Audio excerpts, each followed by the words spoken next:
नीतीश बाबू, आप तो बीमार हैं ही, आपकी पार्टी भी बीमार है और अब बिहार को बीमार आप कर रहे हैं। कल एक पुलिस का दरोगा मारा गया। नीतीश बाबू, देश तो आपसे संभलने से रहा, कम से कम बिहार तो संभाल लीजिए। नमस्कार, मैं अंशु कुमार और आप देखना शुरू कर चुके हैं प्राइम लाइव। बिहार में लॉ एंड ऑर्डर मानो किसी ताके पर रख दिया गया हो। दिन प्रतिदिन आप देख रहे होंगे कि कोई ना कोई इस बेढंग लॉ एंड ऑर्डर का शिकार हो ही रहा है। हमने आज तक कई वीडियोज बनाए जिसमें हमने आपको दिखाया कि कैसे प्रतिदिन किसी न किसी व्यक्ति की जान कोई ले लेता है। अभी हाल ही में नर्स की हत्या की गई थी और बीते मंगलवार को लॉ एंड ऑर्डर को मेंटेन करने वाले एक समस्तीपुर के एसएचओ का ही मर्डर हो गया। अब आप बताइए कि आम आदमी कहां सुरक्षित है।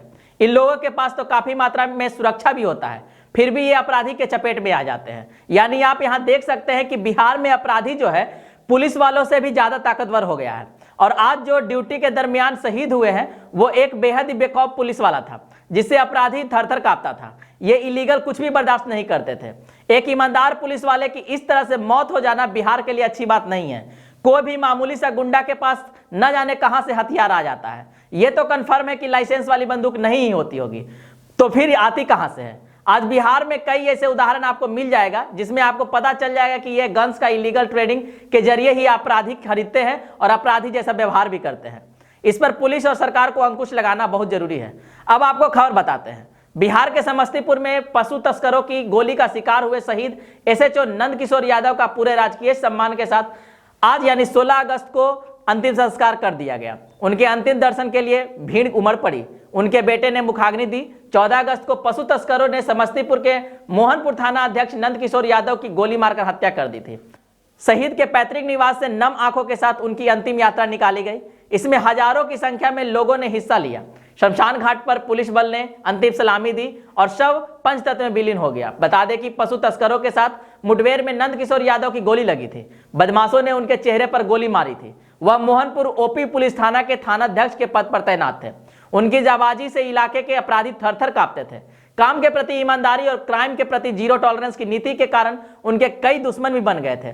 सोमवार यानी 14 अगस्त को उन्हें अपने इलाके में पशु तस्करी की सूचना मिली थी। इस पर वह तुरंत ही बदमाशों का मुकाबला करने पहुंच गए थे। इसी दौरान बदमाशों ने उन्हें गोली मार दी थी। गंभीर स्थिति में उन्हें दलसीसराय के अनुमंडल अस्पताल लाया गया। उनकी नाजुक स्थिति को देखते हुए उन्हें पटना रेफर किया गया था। यहां इलाज के दौरान मंगलवार 15 अगस्त को उनकी मौत हो गई थी। देर शाम उनके पार्थिव शरीर को समस्तीपुर पुलिस लाइन लाया गया, जहां डीएम योगेंद्र सिंह, एसपी विनय तिवारी सहित तमाम पुलिस और प्रशासनिक पदाधिकारी ने उन्हें श्रद्धांजलि दी। 4 भाइयों में सबसे छोटा होने के कारण परिवार में नंद किशोर सबसे दुलारे थे। उनके अन्य सभी भाई कृषि कार्य से जुड़े हुए हैं। शहीद दरोगा के बड़े भाई नारायण यादव ने बताया कि नंद किशोर 1992 में पलासी उच्च विद्यालय से मैट्रिक परीक्षा पास किया था। इसके बाद अररिया कॉलेज से इंटर व ग्रेजुएशन किया था।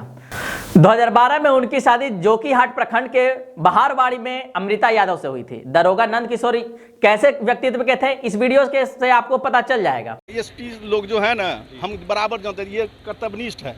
इसको जो ड्यूटी मिला है उनको करना है, चाहे जो हो जाए। ये बम्बई से भी क्रिमिनल पकड़ के लाए हैं, दिल्ली से पकड़ के लाए हैं, कलकत्ता से पकड़ के लाए हैं। ये अपने जीवन में आज तक कहीं कुछ कोई मेहमानी करने नहीं गए। ससुराल भी नहीं, हमारे यहाँ नहीं जाते थे, बहुत कम, ड्यूटी नहीं छोड़ते थे। बहुत कर्तव्यपरायण व्यक्ति थे। लेकिन इन पर प्रेशर ही पदाधिकारी लोगों का इतना रहता है जिसके चलते ही परेशान। हम जो अपना अनुभव किए वो तो बोलते नहीं थे, बड़ा वो कभी शिकायत नहीं किए। लेकिन जब कभी भी हम आते थे तो हम देखते थे कि प्रभारी लोगों का बहुत ही रहता है। तो क्या जिले के एसपी का भी दबाव था क्या इस पर? प्रभारी लोगों का दबाव होगा ही नहीं। क्रिमिनल पकड़ेगा, नहीं होगा तो नहीं रहता तो क्या जरूरी था। 3 क्रिमिनल पकड़ लिया, बाद में मालूम हुआ कि 3 क्रिमिनल पकड़ लिया, चौथा छूट गया, उसको रखा, फिर चौथे को पकड़ने के लिए उस बीच में तब इस पर गोली मारा गया। शहीद दरोगा के ग्रामीणों ने कहा कि नंद किशोर यादव एक मृदुभाषी और आम लोगों को सहयोग करने वाले व्यक्ति थे। कभी उन्होंने गांव के लोगों पर ऐसा नहीं जताते थे कि वह दरोगा है। वो हमेशा लोगों की मदद के लिए खड़े रहते थे। वह हर जाति के लोग में घुल मिलकर रहते थे, इसलिए यहाँ सभी उनके निधन पर गमगीन हैं। उनके चले जाने से गांव में मातम का माहौल बना हुआ है। अब यह मुद्दा राजनीतिक भी होता जा रहा है। इस पर बिहार बीजेपी के अध्यक्ष सम्राट चौधरी ने क्या कुछ कहा, आइए सुनते हैं। समस्तीपुर में जिस तरह पुलिस वाले को मारने का काम अपराधियों ने किया, यह अत्यंत ही दुर्भाग्यपूर्ण है। नीतीश बाबू, आप तो बीमार हैं ही, आपकी पार्टी भी बीमार है और अब बिहार को बीमार आप कर रहे हैं। बिहार में अपराधी, शराब माफिया, बालू माफिया, जमीन माफिया घूम रहे हैं और पुलिस वाले को ही मार रहे हैं। कैसे सुशासन चलेगा? सुशासन खत्म हो गया। नीतीश बाबू, आपको अब इस्तीफा देना चाहिए। ये लोकतंत्र की हत्या करा रहे हैं, बिहार में गुंडों का राज स्थापित करा रहे हैं। पुलिस वाले अपराधी नहीं मार रहे हैं, अपराधी ही पुलिस वाले को मार रहे हैं। इसके अलावा बीजेपी सांसद रविशंकर प्रसाद ने क्या कुछ कहा, यह भी सुनते हैं। पहली बात, आज माननीय अटल बिहारी वाजपेयी जी की पुण्यतिथि है। मैं उनके स्मृति को प्रणाम करता हूं। जनसंघ से लेकर भाजपा तक बढ़ाने में और एक योग्य प्रधानमंत्री के रूप में बड़ा काम किया उनको, तो आज उनकी स्मृति को बहुत प्रणाम पुण्यतिथि पर। अब नीतीश बाबू दिल्ली जा रहे हैं तो जाएं। लालू जी तो कह ही दिए कि अब आप दिल्ली जाइए, मतलब बेटे के लिए गद्दी छोड़ दीजिए। नीतीश बाबू गद्दी छोड़ने को तैयार नहीं है, तो इसे हम लोग देखते हैं, देखेंगे। लेकिन नीतीश बाबू दिल्ली जाए, बंबई जाए, जहां जाए, 24 में देश ने नरेंद्र मोदी को पुनः तीसरी बार और प्रभावी बहुमत से प्रधानमंत्री बनाने का फैसला कर लिया है। और ये बात मैंने आप लोगों से पहले भी कही थी। नीतीश बाबू बारात सजाने जा रहे हैं, दूल्हा कौन है पता ही नहीं है, तो ये बिना दूल्हे की बारात सज रही है तो क्या होगा?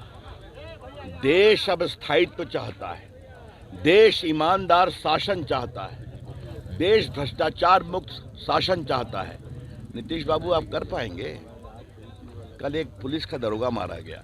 नीतीश बाबू, देश तो आपसे संभलने से रहा, कम से कम बिहार तो संभाल लीजिए। उन्होंने कहा ये सर जयराम रमेश सर जिस तरह से ट्वीट किया सर अररिया सांसद प्रदीप कुमार सिंह ने इस घटना के बाद नीतीश सरकार को बुरी तरह से घेरा है और कहा कि बिहार में नीतीश कुमार से कानून व्यवस्था संभाल नहीं रहा है, इसलिए आए दिन पुलिस वालों की हत्या की जा रही है। बिहार में अपराधियों का मनोबल बढ़ गया है।